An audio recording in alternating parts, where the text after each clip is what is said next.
This is Cynthia Ratliff Buford with Berkshire Hathaway Home Services, Florida Network Realty.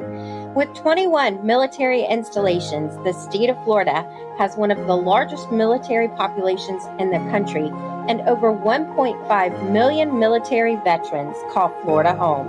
It should come as no surprise then that one of the largest employers in Northeast Florida is Naval Air Station Jacksonville, with an estimated economic impact of over $2 billion in the local economy.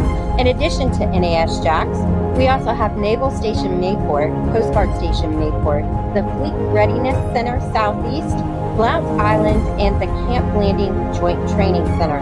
For those of you relocating and or PCS'ing to our area, you'll find that there are many organizations here to support you and your family as you transition to your new home.